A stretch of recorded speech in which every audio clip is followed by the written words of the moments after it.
Hello दोस्तों, स्वागत है आपका रीडिंग विद मार्केट शाला में। और हम पढ़ रहे हैं एक best seller book Robert Kiyosaki की rich dad poor dad, chapter number 3। उदाहरण के तौर पर मेरे गरीब डैडी हमेशा कहा करते थे मैं कभी अमीर नहीं बन पाऊंगा, और उनकी यह भविष्यवाणी सही साबित हुई। दूसरी तरफ मेरे अमीर डैडी हमेशा खुद को अमीर समझते थे। वे इस तरह की बातें करते थे, मैं अमीर हूं और अमीर लोग ऐसा नहीं करते। एक बड़े आर्थिक झटके के बाद जब वे दिवालियेपन की कगार पर थे, तब भी वे खुद को अमीर आदमी ही कहते रहे। वे अपने समर्थन में यह कहते थे, गरीब होने और पैसा ना होने में फर्क होता है। पैसा पास में ना होना अस्थायी होता है, जबकि गरीबी स्थायी है। मेरे गरीब डैडी यह भी कहा करते थे, मेरी पैसे में कोई रुचि नहीं है या पैसा महत्वपूर्ण नहीं है। मेरे अमीर डैडी हमेशा कहते थे, पैसे में बहुत ताकत है। हो सकता है हमारे विचारों की ताकत को कभी भी मापा ना जा सके या फिर उन्हें पूरी तरह से समझा ना जा सके। फिर भी बचपन में ही मैं यह समझ गया था कि हमें अपने विचारों पर ध्यान देना चाहिए और अपनी अभिव्यक्ति पर भी। मैंने देखा कि मेरे गरीब डैडी इसीलिए गरीब नहीं थे क्योंकि वे कम कमाते थे, बल्कि इसलिए गरीब थे क्योंकि उनके विचार और काम गरीबों की तरह थे। दो डैडी होने के कारण बचपन से ही मैं इस बारे में बहुत सावधान हो चला था कि मैं इस तरह की विचारधारा अपनाऊं। मैं किसकी बात मानूं, और अमीर डैडी की या अपने गरीब डैडी की। हालांकि दोनों ही शिक्षा और ज्ञान को बहुत महत्वपूर्ण मानते थे, परंतु क्या सीखा जाए इस बारे में दोनों की राय अलग अलग थी। एक चाहते थे कि मैं पढ़ाई में कड़ी मेहनत करूं, डिग्री लूं और पैसे कमाने के लिए अच्छी सी नौकरी ढूंढ लूं। वे चाहते थे कि मैं एक पेशेवर अधिकारी, वकील या अकाउंटेंट बन जाऊं या MBA कर लूं। दूसरे डैडी मुझे प्रोत्साहित करते थे कि मैं अमीर बनने का रहस्य सीख लूं, यह समझ लूं कि पैसा किस तरह काम करता है और यह जान लूं कि इससे अपने लिए कैसे काम लिया जाता है। मैं पैसे के लिए काम नहीं करता। इन शब्दों को वे बार बार दोहराया करते थे। पैसा मेरे लिए काम करता है। 9 वर्ष की उम्र में मैंने यह फैसला लिया कि पैसे के बारे में मैं अपने अमीर डैडी की बात सुनूंगा और उनसे सीखूंगा। यह फैसला करने का मतलब था अपने गरीब डैडी की बातों पर ध्यान ना देना। हालांकि उनके पास कॉलेज की बहुत सी डिग्रियां थीं जो मेरे अमीर डैडी के पास नहीं थीं। रॉबर्ट फ्रॉस्ट का सबक। रॉबर्ट फ्रॉस्ट मेरे पसंदीदा कवि हैं। हालांकि मुझे उनकी बहुत सी कविताएं पसंद हैं, परंतु हर रॉड नॉट टेकन मुझे सबसे ज़्यादा पसंद है। मैं इसकी शिक्षा का इस्तेमाल हर रोज करता हूँ। द रोड नॉट टेकन, वह राह जिसे चुना नहीं गया। पीले जंगल में 2 राहें बंटती थीं और अफसोस कि मुझे एक को चुनना था, और मैं अकेला पथिक खड़ा रहा देर तक, यह देखते हुए कि यह राह कहाँ तक जाती है, झुरमुटों में मुड़ने से पहले। फिर मैंने दूसरी राह चुनी, उतनी ही सुंदर और शायद बेहतर भी, क्योंकि यहाँ घास ज़्यादा थी और कम लोग गुजरे थे। हालांकि लोगों के गुजरने से यहाँ भी उतना ही नुकसान हुआ था, और दोनों ही उस सुबह बराबर थी। पत्तियों पर काले कदम नहीं थे और मैंने पहले को अगले दिन के लिए रखा, पर यह जानते हुए कि किस तरह रास्ता निकलते हैं, मुझे शक था कि मैं कभी लौटूंगा। मैं आह भरकर यह कहूँगा, आज से सदियों बाद शायद एक जंगल में दो राहें बंटती थीं और मैंने एक कम चली हुई राह को चुना और इसी बात से सारा फर्क पड़ा। यह थी रॉबर्ट फ्रॉस्ट की 1916 में लिखी हुई कविता और इसी बात से सारा फर्क पड़ा। बहुत समय गुजर चुका है, पर मैं अब भी अक्सर रॉबर्ट फ्रॉस्ट की कविता पर चिंतन करता हूँ। पैसे के बारे में अपने पढ़े लिखे डैडी की सलाह और नज़रिए को ना सुनने का मेरा फैसला दुखद था, परंतु यह एक ऐसा फैसला था जिसने मेरी जिंदगी की दिशा तय कर दी। एक बार मैंने यह फैसला कर लिया कि मुझे किसकी बात सुननी है, तो उसके बाद मेरी धन संबंधी शिक्षा शुरू हो गई। मेरे अमीर डैडी ने मुझे 30 साल से भी ज़्यादा समय तक सिखाया, तब तक जब तक कि मेरी उम्र 39 साल की नहीं हो गई, और उसके बाद उन्होंने सिखाना बंद कर दिया। उन्होंने यह देख लिया था कि मैं वह सब समझ चुका हूँ जो वे मेरी मोटी बुद्धि में भरने की कोशिश कर रहे थे। पैसा एक तरह की ताकत है, परंतु इससे भी बड़ी ताकत है वित्तीय शिक्षा। पैसा तो आता और जाता रहता है, परंतु अगर आप यह जानते हैं कि पैसा किस तरह से काम करता है, तो आप ज़्यादा ताकतवर हो जाते हैं और आप दौलत कमाना शुरू कर सकते हैं। केवल सकारात्मक चिंतन से ही समस्या हल नहीं हो सकती, क्योंकि ज़्यादातर लोग स्कूल में पढ़ते हैं और वहाँ वे कभी यह नहीं सीख पाते कि पैसा किस तरह से काम करता है। इसलिए वे पैसे के लिए काम करने में अपनी सारी जिंदगी बर्बाद कर देते हैं। मेरी शिक्षा जब शुरू हुई थी तब मैं केवल 9 साल का था और इसी कारण मेरे अमीर डैडी ने मुझे जो पाठ पढ़ाए थे वे बहुत आसान थे। और सारी बातों को छोड़कर विचार किया जाए तो उन्होंने मुझे 30 सालों तक कुल 6 महत्वपूर्ण पाठ पढ़ाए। यह पुस्तक उन्हीं 6 पाठों के बारे में है और इसे भी उतना ही आसान बनाने की कोशिश की गई है जितना कि मेरे अमीर डैडी ने इन्हें मेरे लिए आसान बनाया था।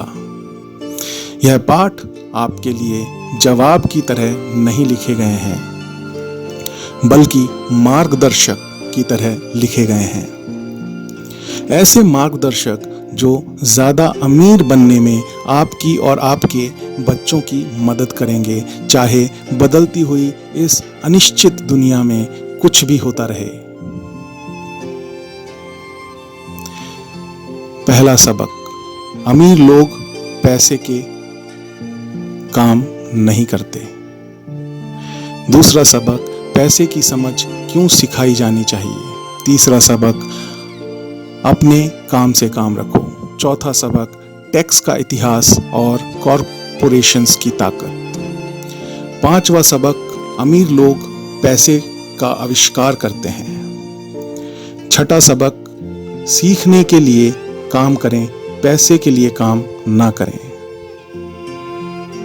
अध्याय 2, सबक 1, अमीर लोग पैसे के लिए काम नहीं करते। डैडी, क्या आप मुझे बता सकते हैं कि अमीर कैसे बना जाए? यह सुनते ही मेरे डैडी ने अपना शाम का अखबार नीचे रख दिया। बेटे, तुम अमीर क्यों बनना चाहते हो? क्योंकि आज जिमी की मम्मी अपनी नई कैडिलक कार में आई और वे लोग पिकनिक पर अपने समुद्र तट वाले घर पर जा रहे थे। जिमी अपने साथ अपने 3 दोस्तों को ले गया, परंतु माइक और मुझे नहीं ले गया। उसने हमसे यह कहा कि वह हमें इसलिए नहीं ले जाएगा क्योंकि हम लोग गरीब बच्चे थे। उसने ऐसा कहा? डैडी ने अविश्वास से पूछा। हाँ, बिल्कुल ऐसा। मेरी आवाज में दर्द था। डैडी ने अपना सिर हिलाया, नाक तक चश्मे को चढ़ाया और फिर अखबार पढ़ने लगे। मैं उनके जवाब का इंतजार कर रहा था। यह 1956 की बात है। तब मैं 9 साल का था। किस्मत की बात थी कि मैं उसी पब्लिक स्कूल में जाता था जिसमें अमीर लोगों के बच्चे पढ़ते थे। हम शुगर प्लांटेशन के कस्बे में रहते थे। प्लांटेशन के मैनेजर और कस्बे के बाकी अमीर लोग जैसे डॉक्टर, बिजनेसमैन और बैंकर अपने बच्चों को पहली क्लास से 6ठी क्लास तक इसी स्कूल में भेजते थे। 6ठी क्लास के बाद बच्चों को प्राइवेट स्कूलों में भेजा जाता था। अगर मेरा परिवार सड़क के दूसरे छोर पर रह रहा होता तो मुझे अलग तरह के स्कूल में भेजा जाता जहां मेरे जैसे परिवारों के बच्चे पढ़ते थे। 6ठी क्लास के बाद उन बच्चों की तरह मैंने भी पब्लिक, इंटरमीडिएट और हाई स्कूल क्या होता, क्योंकि उनकी ही तरह मेरे लिए भी प्राइवेट स्कूल में जाना संभव नहीं था। मेरे डैडी ने आखिर अखबार को रख दिया और मुझे पता था कि वे क्या सोच रहे थे। उन्होंने धीमे से शुरुआत की, अगर तुम अमीर बनना चाहते हो तो तुम्हें पैसे बनाना सीखना चाहिए। मैंने पूछा, मैं पैसे बनाना किस तरह सीख सकता हूँ? अपने दिमाग के इस्तेमाल से, उन्होंने मुस्कुराते हुए कहा, जिसका असली मतलब यह था, बस मैं तुम्हें इतना ही बता सकता हूँ, या मैं इसका जवाब नहीं जानता, इसलिए मुझे तंग मत करो। एक साझेदारी हुई। अगली सुबह मैंने अपने सबसे अच्छे दोस्त माइक को अपने डैडी की बातें बताईं। जहां तक मुझे याद है, उस स्कूल में मैं और माइक ही 2 गरीब बच्चे थे। माइक भी मेरी ही तरह था, क्योंकि वह भी किस्मत की वजह से ही इस स्कूल में था। ऐसा लगता था जैसे किसी ने कस्बे में स्कूलों की सरहदें तय कर दी थीं और इसी कारण हम लोग अमीर बच्चों के स्कूल में पढ़ रहे थे। सच कहा जाए तो हम लोग गरीब नहीं थे, परंतु हमें ऐसा लगता था क्योंकि बाकी सभी दोस्तों के पास नए बेसबॉल ग्लव्स, नई साइकिलें और हर चीज़ नई होती थी। मम्मी और डैडी ने हमें ज़रूरत की सभी चीज़ें दी थीं, जैसे खाना, घर, कपड़े, लेकिन इससे ज़्यादा कुछ नहीं। मेरे डैडी कहा करते थे, अगर तुम्हें कोई चीज़ चाहिए तो उसके लिए काम करो। हमें बहुत सी चीज़ें चाहिए थी, लेकिन 9 साल के बच्चों के करने के लिए ज़्यादा काम मौजूद नहीं थे। माइक ने पूछा, तो पैसा कमाने के लिए हमें क्या करना चाहिए? मैं नहीं जानता, मैंने कहा, लेकिन क्या तुम इस काम में मेरे पार्टनर बनना चाहते हो? वह राजी हो गया और उस शनिवार की सुबह माइक मेरा पहला बिजनेस पार्टनर बन गया। हम दोनों पूरी सुबह यही सोचते रहे कि पैसा किस तरह कमाया जाए। कभी कभार हम उन बेफिक्र बच्चों के बारे में बात करते रहे जो जिमी के समुद्र तट वाले घर पर मजे कर रहे होंगे। इससे थोड़ी चोट पहुंचती थी, परंतु यह चोट अच्छी थी, क्योंकि इसने हमें यह सोचने के लिए प्रेरित किया कि पैसा कैसे कमाया जाए।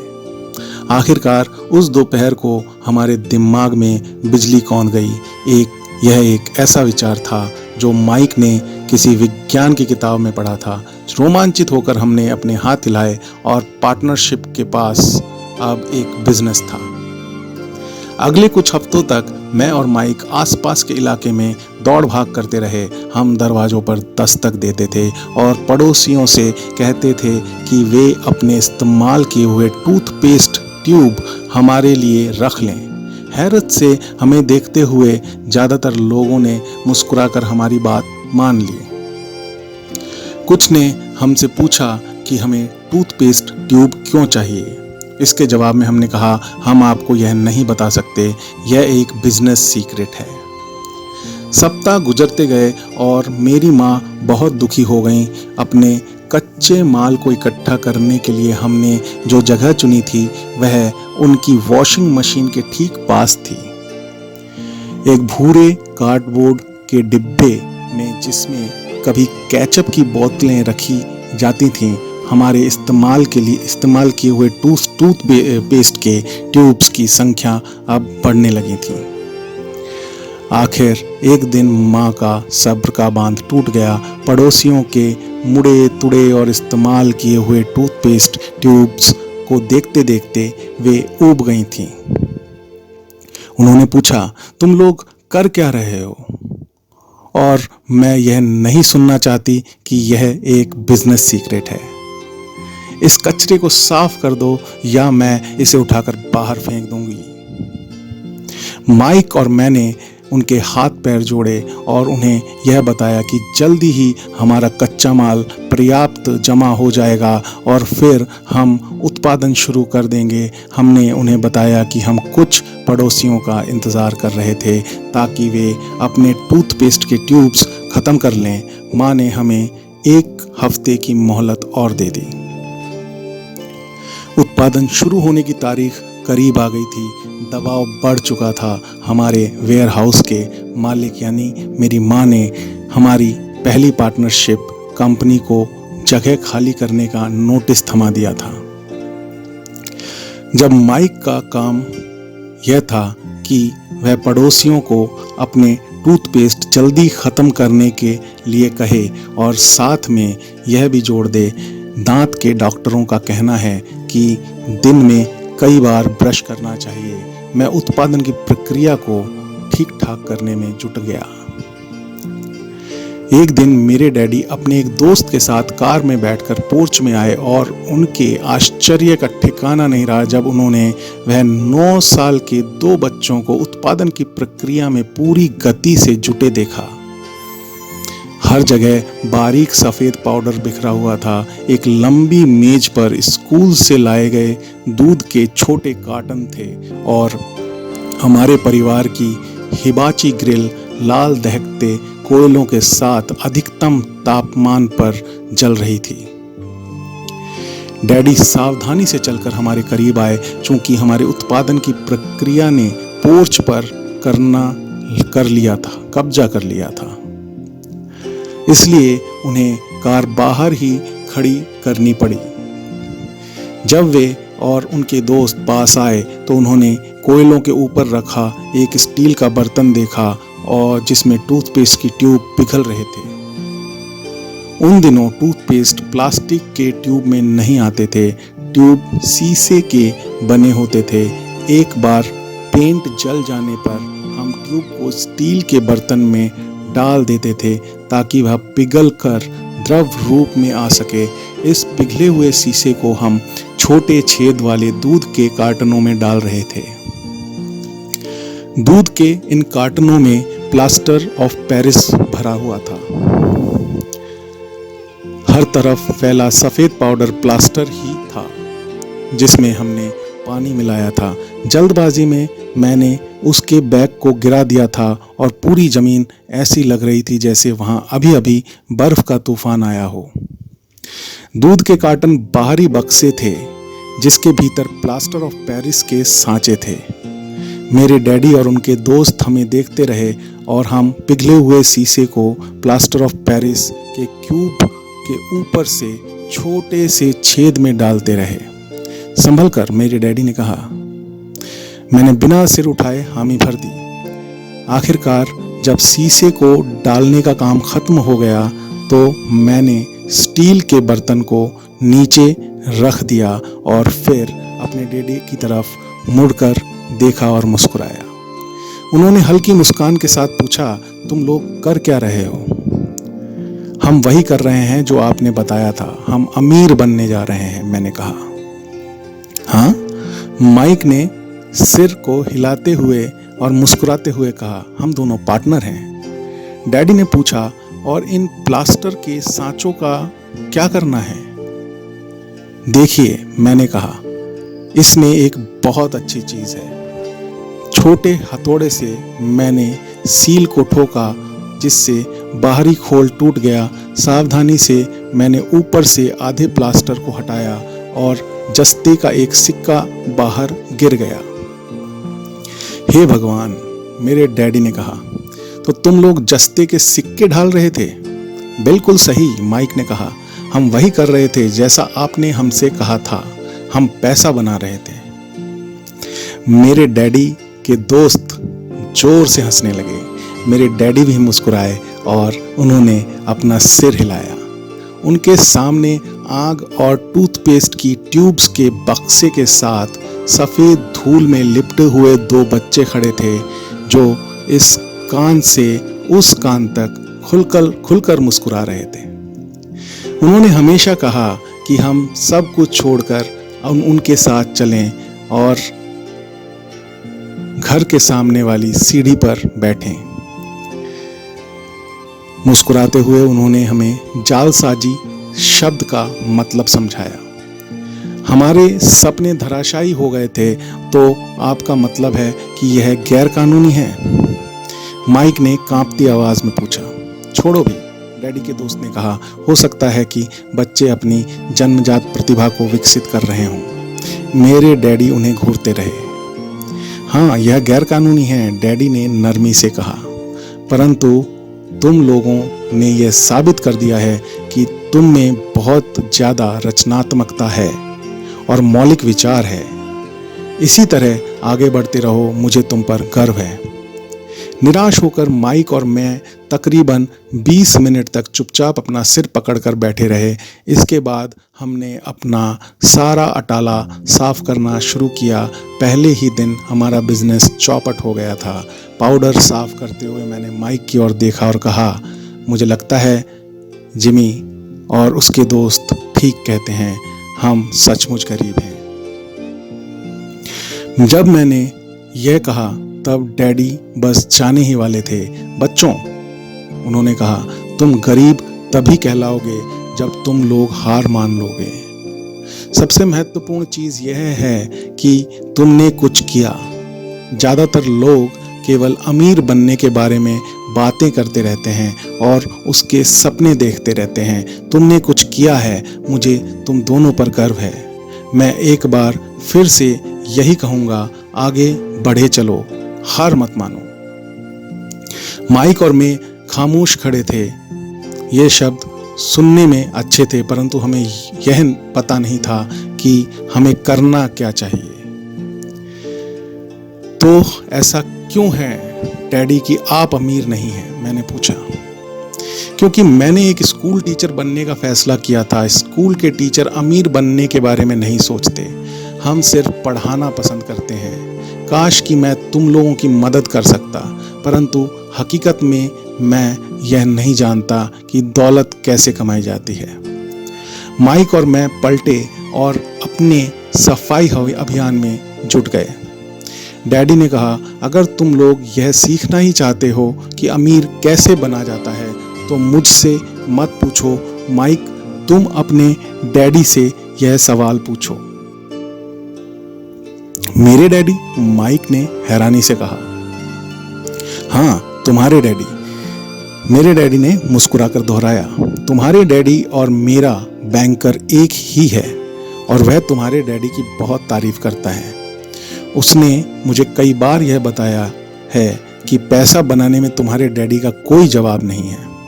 मेरे डैडी? माइक ने एक बार फिर हैरानी से पूछा। फिर ऐसा क्यों है कि स्कूल के अमीर बच्चों की तरह हमारे पास शानदार कार और आलीशान बंगला नहीं है? शानदार कार और आलीशान बंगले के होने का यह मतलब नहीं होता कि आप निश्चित रूप से अमीर हैं या आप पैसा बनाने की कला जानते हैं। डैडी ने जवाब दिया। जिमी के डैडी शुगर प्लांटेशन में काम करते हैं। उनके और मुझ में ज़्यादा फर्क नहीं है। वे एक कंपनी के लिए काम करते हैं और मैं सरकार के लिए। कंपनी उन्हें कार खरीद कर दे देती है। इस समय शक्कर की कंपनी आर्थिक संकट में फंसी हुई है और जिमी के डैडी के पास जल्द ही कुछ भी नहीं बचेगा। तुम्हारे डैडी अलग हैं। ऐसा लगता है कि वे एक साम्राज्य बनाने जा रहे हैं और मेरा अंदाज है कि कुछ ही सालों में वे बहुत अमीर बन जाएंगे। यह सुनकर माइक और मैं एक बार फिर रोमांचित हो गए।